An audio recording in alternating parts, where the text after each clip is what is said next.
So Ohio State added a bunch of new coaches to its coaching staff, but is the guy in charge a little bit new too?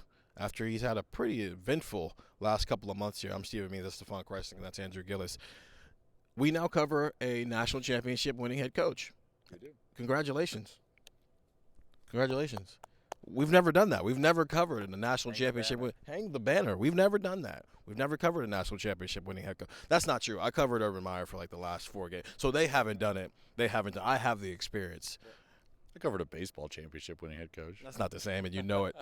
In the SEC, it kind of is, to some extent. It's a basketball conference. Bingo, basketball conference. Stefan, I think the thing that when we were hearing Ryan Day talking about some of the culturalistic things they're doing here, right? Some of the team meetings they were having after they won the national championship, the fact that they're going to have to find all these new leaders. Ryan Day is being asked, hey, when you looked at practice today and you didn't see Jack and you didn't see JT and you didn't see Tyleek and you didn't see Emeka Ibuka, did it just feel weird? Because those guys have been here forever in a day. I don't even know what the question to ask you here is, but you understand what I'm getting at here. Does this feel like chapter closed, book closed, and now this is part 2 of Ryan Day, Ohio State football coach experience? Yeah, I mean, as you can see when you're listening to or watching this video, it feels like Ohio State kind of has a new head coach in a very, roundabout sense, just because he joked with us in there, but he wasn't actually joking when he said that he is more relaxed. And I think his exact words were, it's different than it felt a few months ago. You know why? Because a few months ago they were coming off a Michigan loss where they were 10-2, and he was on the hot seat. Yeah. So yes, everything feels a lot different, and frankly, it probably feels a lot different than it did in this seat 12 months ago, where he had a roster that was natty or bust, as they put it. And this year's roster, it's like, okay, you're probably going to compete for a national championship, but if you don't win it, you have a pretty loaded roster for 2026 that's kind of ready to gear up and go. So I just this is the conversation that we're going to have all off season, and we're definitely going to have this conversation in November, because it's going to center around the Michigan game, where that's the game that has always gotten in his way, and no one could figure out why. And if this is the year he breaks that skid, if this is the year he wins, it's because that he's loose. He's relaxed. He knows that his process works. That's what he talked about in there, is you've kind of reaffirmed to yourself and to your staff that everything you do from February to February, or however you want to frame it, March to March, everything you do, that process works. And you didn't have proof of that the last few years, because you're thinking to yourself, geez, we do this every offseason. We do this all regular season. And what does it come down to? A loss against Michigan and no national championship. And now you have proof that this process works. What you do as a head coach, what you implement as a head coach, it works to the highest level possible. That was a dominant championship run. It can work to the highest level possible. He knows, not just in himself, but in his staff and his process, that this can work. This can lead to wins against Michigan, a Big Ten title, a national championship, whatever else it may be. So, yeah, of course you're more relaxed. You know why? Because you're walking through that door saying, I know how to do this. I know what Kirby Smart knows. I know what Nick Saban knew. I know what Dabo Swinney knows, like how to win a national championship, how the process to winning a national championship works. He knows that now. He knew it. Now he knows that it works. And that's just reaffirmation, I think, for a coach like him going into his 7th year. I mean, he got to Ohio State as a first-time head coach. When he took over for Urban Meyer, he was a first-time head coach.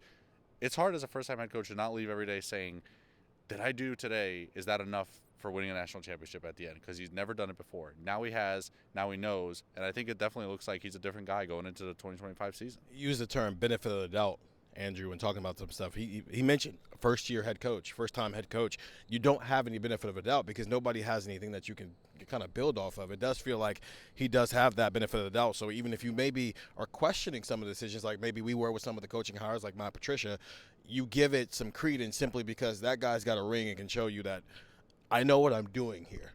In the words of a great philosopher of our time, rings, Ernie. And that's exactly it. And Ryan Day has the hardware to back it up. It's right there.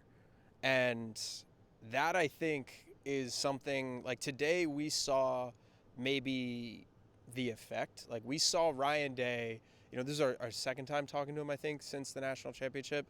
We see a Ryan Day that does look a little bit more relaxed, is joking kind of about what happened a couple of months ago and saying, look, we were in a different place. And he kind of like chuckled as he said it because he was kidding, but not really. He was pretty serious when he said that. And I think we have seen, though, over these last 2 months since Ohio State won the national championship, decisions that relate to that. We have seen Ryan Day has probably had this for 2 months. We just haven't seen it, and the fans just haven't seen it because they've just been here. They've just been behind closed doors, right? I know Ryan Day did his media circuit and he did his media tour, but outside of that, like, we weren't talking to him. Fans weren't getting to see him. This was kind of a behind closed doors thing, but I don't know if he hires Matt Patricia if they lose to Texas, right? Like, does he do that? I don't know.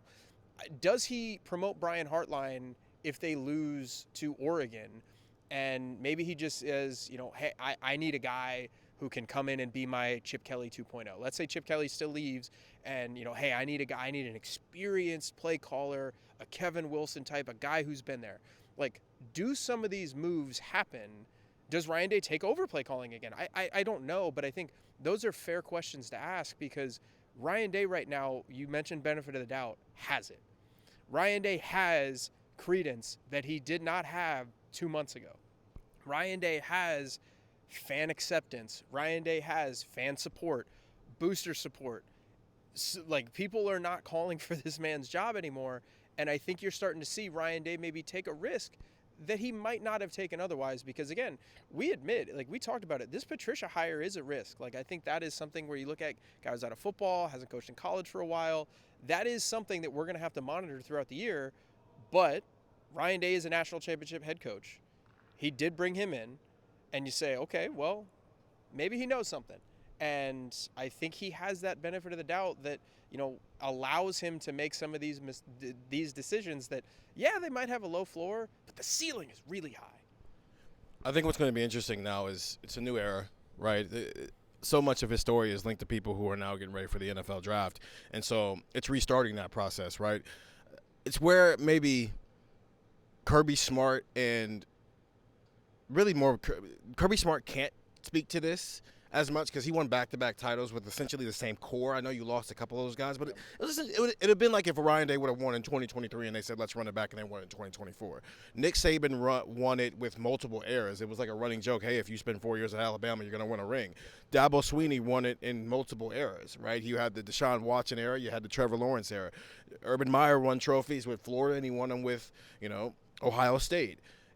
Can you get back there now that you're restarting this in a situation, which is why the way he's describing things, he talked about a meeting that they had where at the end of the meeting, he had the current leaders, the 2024 leaders, all stand up and get out of their seats. And how they sit in the team room as seniors, juniors, leaders, seniors, juniors, sophomores, and everybody physically had to move down to another seat.